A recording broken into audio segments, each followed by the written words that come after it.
ज्ञानवर्धक और मंगल सूचक होना चाहिए। और क्षत्रिय के घर में पैदा हुआ तो उसका नाम बलवर्धक होना चाहिए। वैश्य के घर में पैदा हुआ तो उसका नाम धनवर्धक होना चाहिए। तो धनवर्धक नाम कैसा होता है? जैसे धनी राम, मनी राम, दौलत राम, लक्ष्मी नारायण, है ना।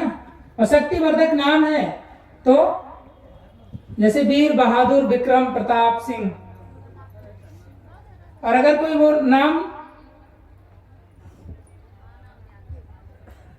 ब्राह्मण कुल में पैदा हुआ है तो उसका नाम गुणवाचक, यानी कि ज्ञानवर्धक और मंगल सूचक होना चाहिए। लेकिन वहीं अगर कोई शूद्र कुल में पैदा हुआ तो उसका नाम हीन, नीच और निकृष्ट होना चाहिए। तो आप देखते हैं कि आज भी वो संविधान लागू ना होने पर भी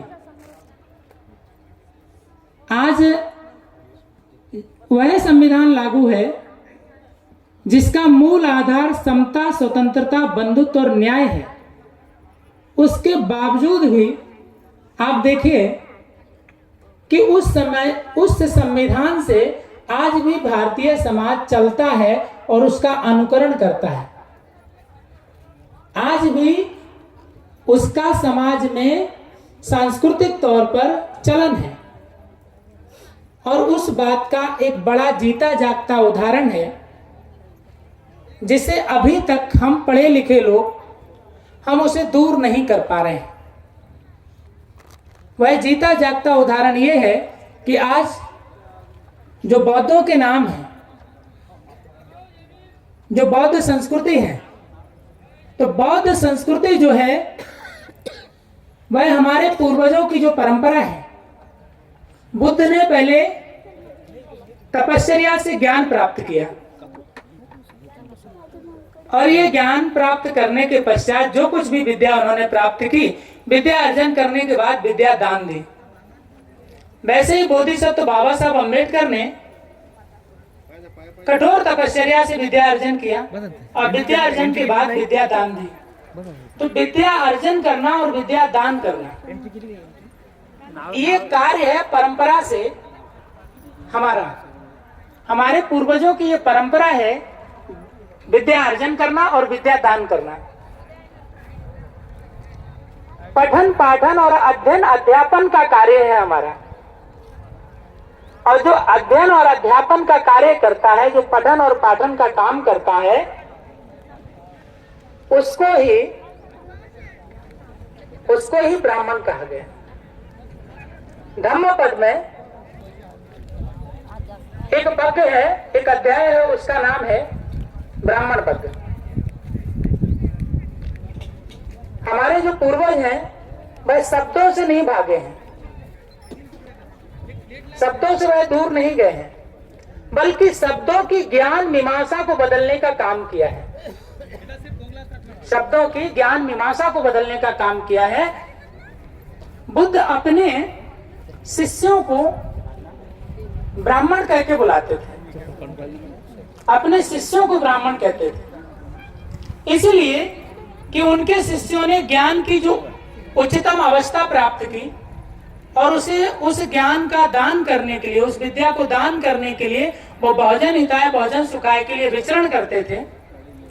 और इसलिए बुद्ध जो मन, वाणी और कर्म से परिशुद्ध है, जिसने ज्ञान की उच्चतम अवस्था को प्राप्त किया है, इसलिए वो बुद्ध उनको ब्राह्मण कहते हैं।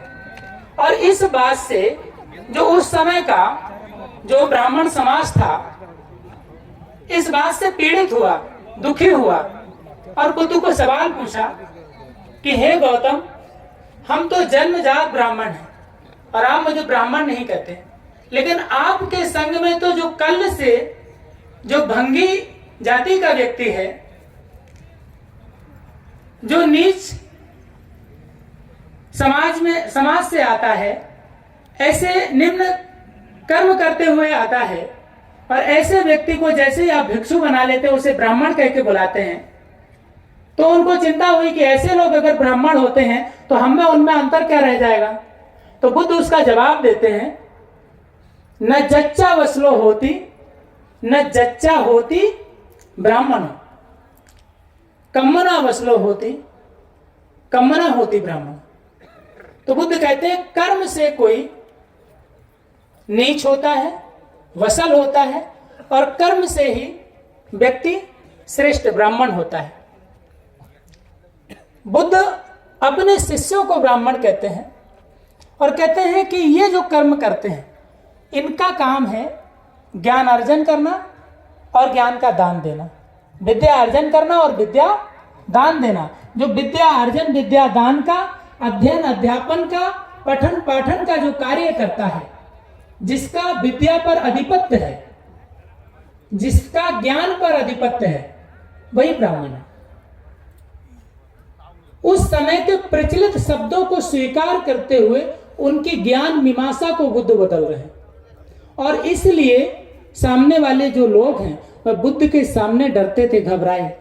ना जाने कितने बार बुद्ध को मारने का प्रयास किया, लेकिन बुद्ध ऐसे व्यक्तित्व हैं कि जो उनके